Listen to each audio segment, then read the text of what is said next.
Hello, Mr. Mysterious fans. I hope you're ready for another chilling journey into the world of horror and the unexplained.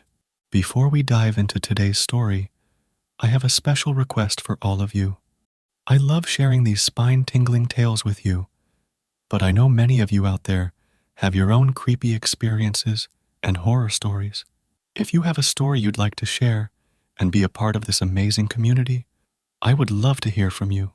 You can submit your written stories, or even better, record a voice note or audio recording using your phone's recording feature. Just make sure the voice is clear and there's no background noise so everyone can fully enjoy your story.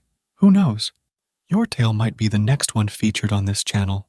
To submit your stories, simply send them to the email address mentioned in the description below. If you want to support this channel, the best way is by liking, subscribing, and commenting. It's your support that motivates me to keep making these stories. So, let's get interactive. Comment down below with your location, the time you're listening, or even who you're listening with. I love seeing where and how you're enjoying these stories. Now, sit back, relax, and grab your snacks. If you're listening to this to fall asleep, close your eyes. Let's start.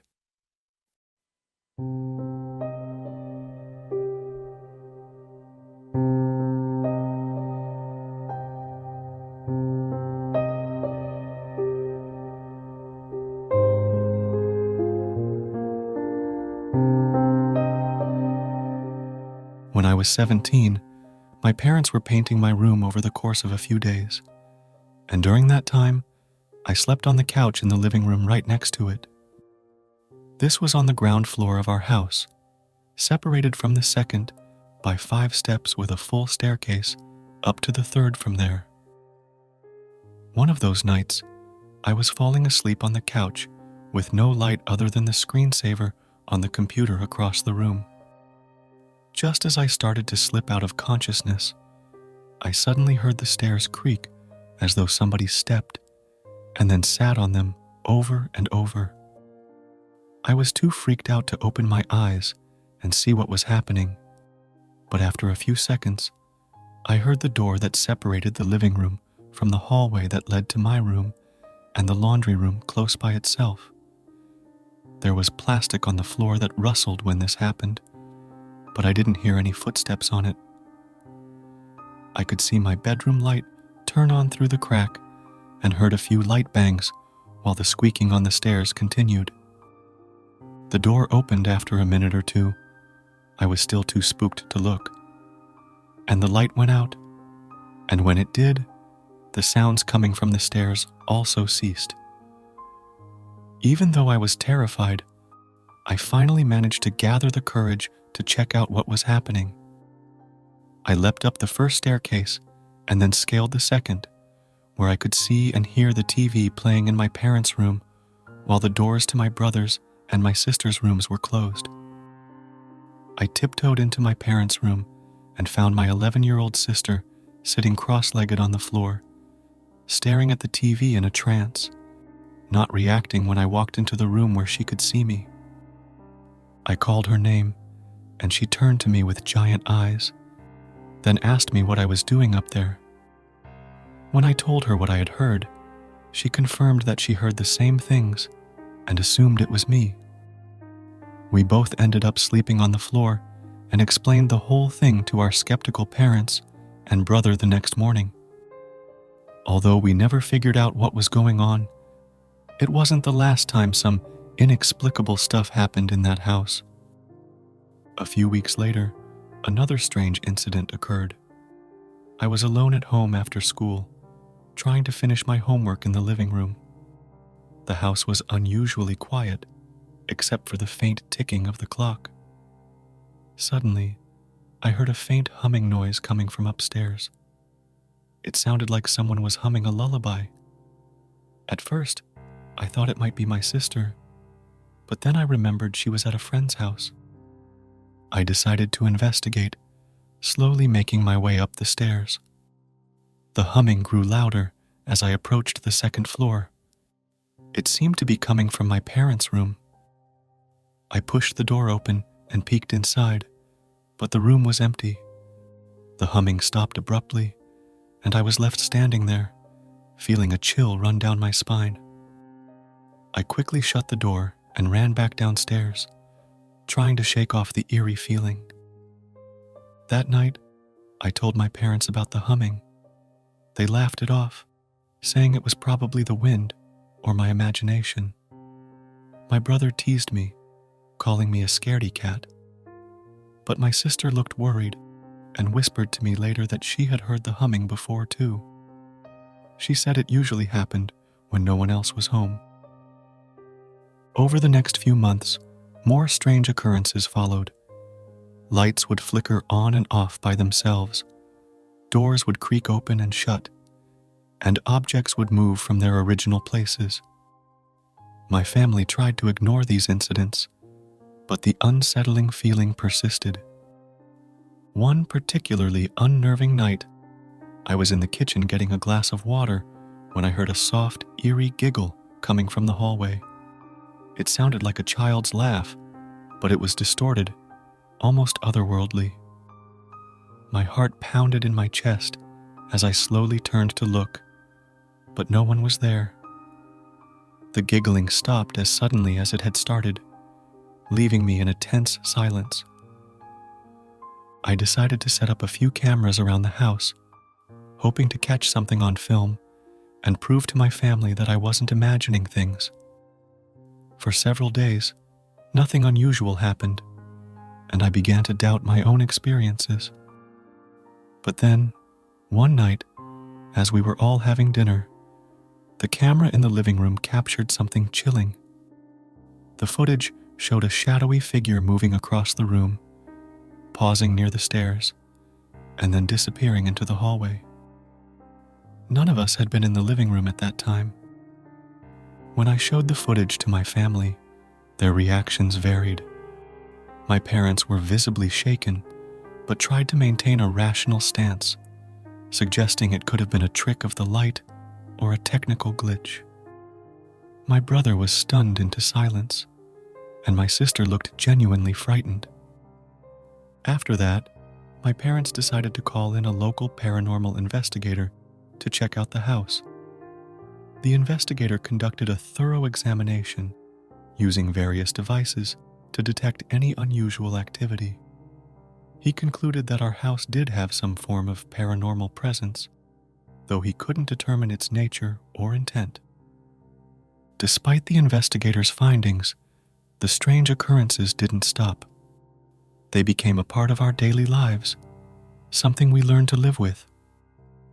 To this day, I still don't know what caused those eerie events, or why they started when they did. All I know is that my childhood home holds secrets that may never be fully understood.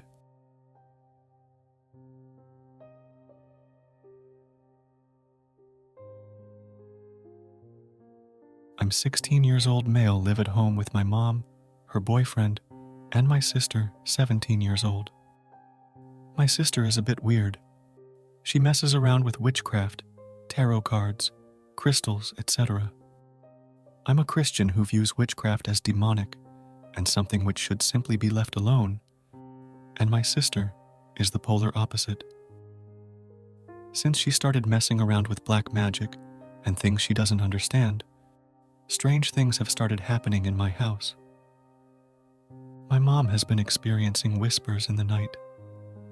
I don't know what time these experiences happened, but she heard whispers, which made her shoot up in bed. I've also experienced the same. She never told me her experiences until I told her mine. I was struggling to get to sleep near midnight and felt uneasy. I was trying to sleep and became paranoid. I locked my door and sat on the edge of my bed when suddenly something whispered directly behind me. Its breath was cold and made every hair on my body stand on end.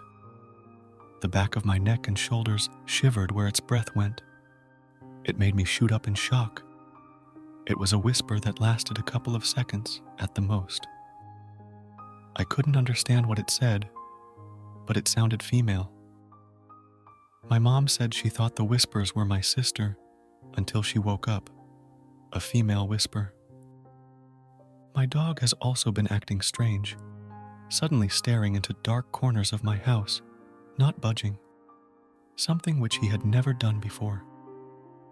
A couple of nights ago, he began growling at a corner of the living room. My dog never growls or barks. These events are very recent and have begun occurring since my sister started messing around with witchcraft. The uneasy feelings and cold whispers shared by me and my mom can't be a coincidence, and my dog's sudden questionable behavior must mean something is in my house. I don't yet know if it's malevolent or not. I'll keep updates on any other events. Update. The whispers and strange occurrences haven't stopped.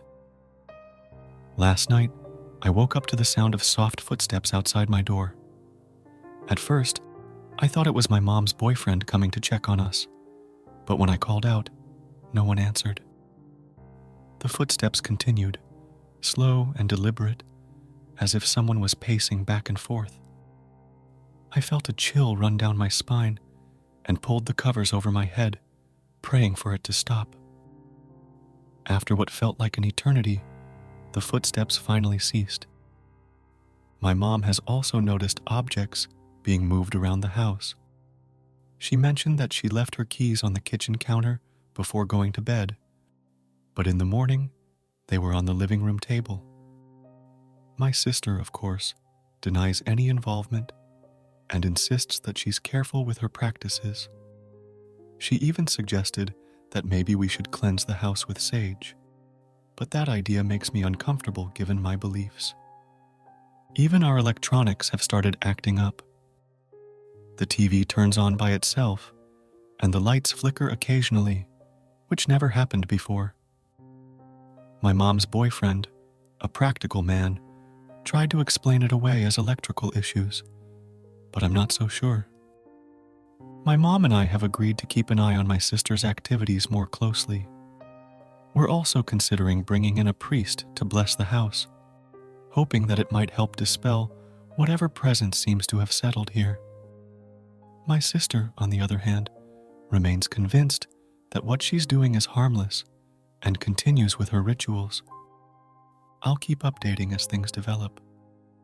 I'm hoping that whatever is causing these disturbances will leave us alone soon. I want to start this off by stating this happened when I was about 13, so about 21 years ago. I had a best friend who lived fairly close to my home. We shared common ground in aliens and ghost stories. She had once told me about her haunted grandparents' house on their successful local farm. She had heard of haunts, which included noises and guitar riffs sounding from the basement, as well as activity on the second floor of the home in the guest bedrooms. Apparently, her uncle, who had once lived in the basement of the grandparents' house, had gotten into a tragic accident while driving his tractor trailer. Rumor has it that he had a bad heart due to cocaine use and had a heart attack while driving. He had also been robbed after pulling over to call emergency services. Needless to say, he did not die peacefully. My friend had invited me and her 2 twin sisters to clean the 2 upstairs guest bedrooms of the grandparents' house on the farm. We were both very excited about this, as it gave us an opportunity to explore and to possibly witness any ghost sightings. Upon arriving and getting settled, we explored the basement. There were guitars propped up and posters of Metallica as well as Led Zeppelin. No activity in the basement. The 4 of us decided to get started on cleaning the 2 upstairs bedrooms. We made our way upstairs, where there were just steps and a bedroom on the left and one on the right. Her twin sisters started to tackle the bedroom on the left. My best friend and I started to dust and wipe down surfaces in the room. We decided we would assign ourselves. We noticed an attic door. I wedged it open after struggling for a minute.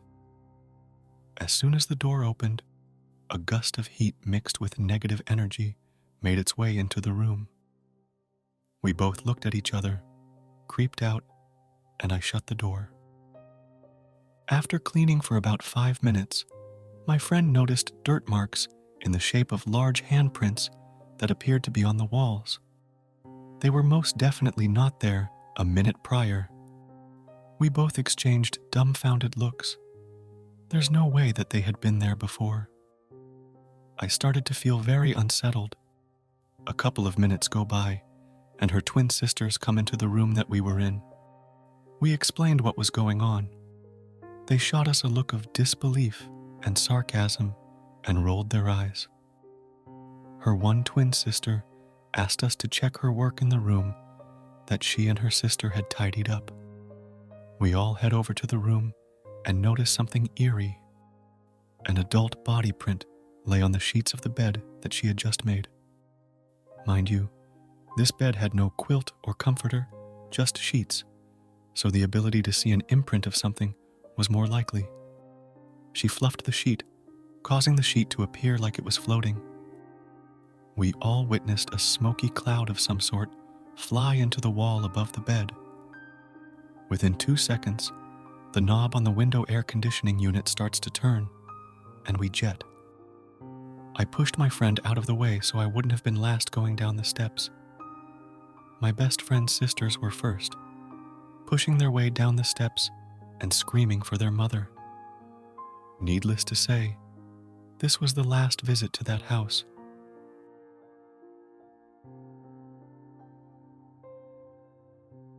I was in elementary school when we moved into this house in a subdivision.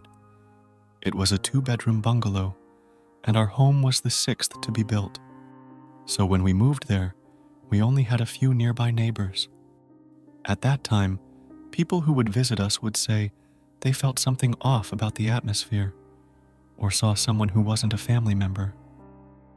This naturally scared me as a kid, and I prayed I wouldn't see or feel those things they told us about.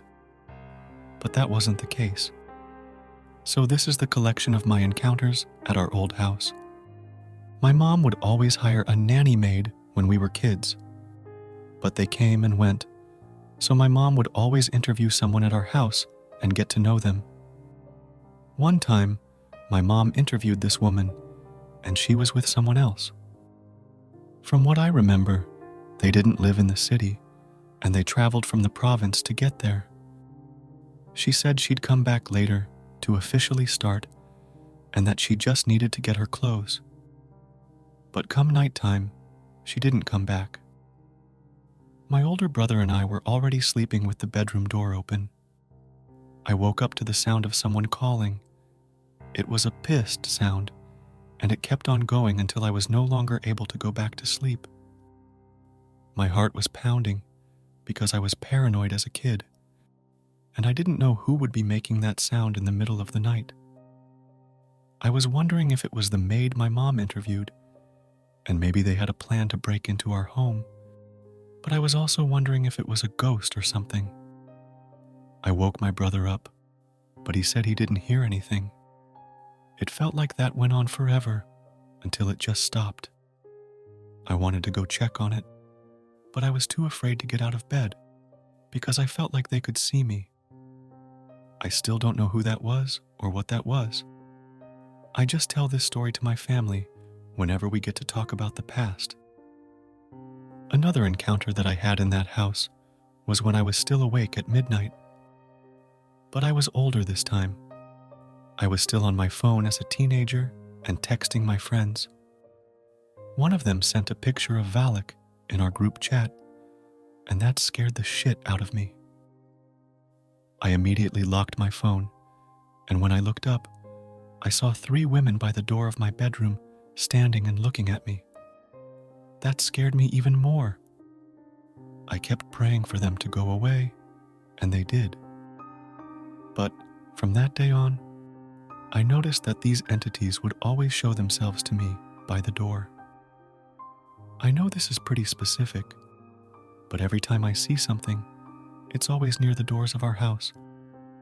Either they're passing through the door, passing by, or knocking. but there were a lot of them that I saw. There was a kid, a man, and a woman. They are all black entities.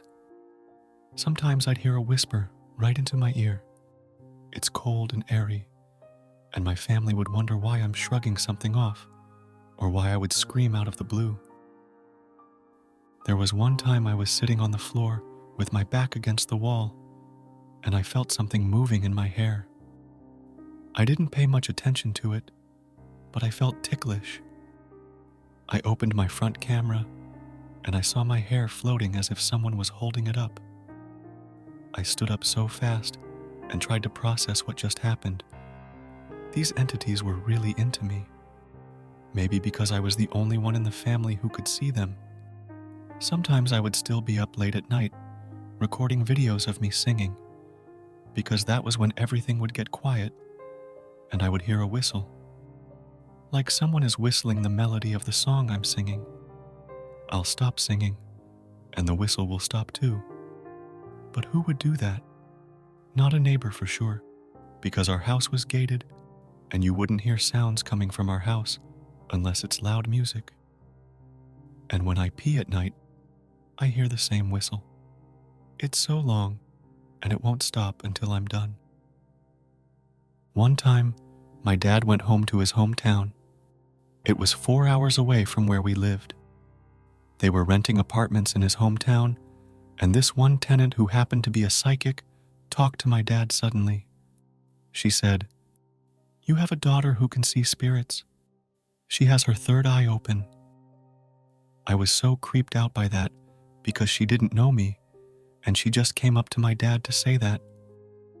My dad didn't want to tell me, but my mom did, so I could be extra careful because I didn't know what these spirits wanted from me. Anyway, we sold the house and left. One of the factors was that I was experiencing a lot of paranormal activity there, and my parents didn't want that for me. I was relieved until I found out that ghosts don't leave you alone just because you moved houses. They're following you.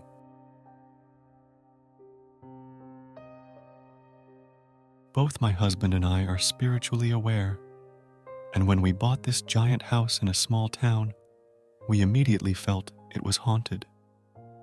I sensed demonic energy, but my husband thought it was just ghostly and said he didn't care if it was demonic. He'd take care of it. The house was in poor condition and had been sitting empty for 2 years after the previous owner died in a car wreck. The house had a history of unexplained fires, prompting the previous owner to install fire detectors in every room. The house was originally a cabin and had been built onto over the last 200 years. It had last been used as a rental, and the small town had plenty to say about it. The neighbors confirmed it was definitely haunted, but claimed the ghost had disappeared after the last fire. Despite their assurances, we knew something was still there. We began the process of fixing it up, and with no electricity or utilities on, strange things started happening. While sitting with the contractors, the fan suddenly started spinning rapidly about 10 times before stopping. We all paused mid-conversation, and the contractors, who were in the middle of telling us about a guy in town who owns a train, stared at us in disbelief. We all confirmed what we had just seen and exchanged uneasy glances. Last night, my husband was working alone in the house.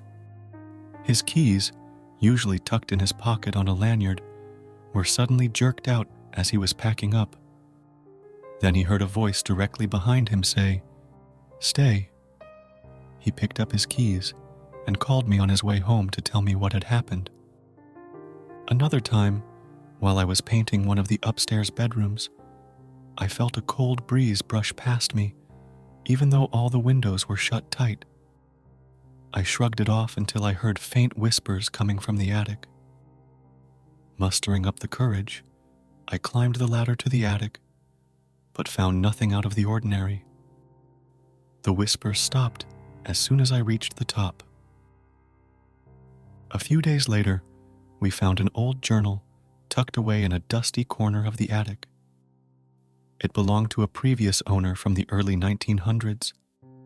The entries spoke of strange occurrences in the house, objects moving on their own, doors slamming shut, and the feeling of being watched. One entry detailed a fire that started inexplicably in the middle of the night, eerily similar to the fires we had heard about. We also learned from the journal that the original cabin had been built on land with a dark history. It was said to be cursed by a local tribe after a violent dispute with early settlers. This added another layer to our already mounting unease. As we continued renovations, the strange events persisted. Tools would disappear and reappear in different rooms. Lights that shouldn't have been working would flicker on and off. One night, we heard footsteps on the creaky wooden floors, even though we were both in bed. Despite all this, we're determined to make this house our home. We've started documenting the events and reached out to a local historian to learn more about the house's past. We even contacted a paranormal investigator to help us understand what we're dealing with. Every day brings a new challenge and a new mystery, but we're facing it together. We know whatever it is still there, and while it's unsettling, we're not ready to give up on our dream house just yet.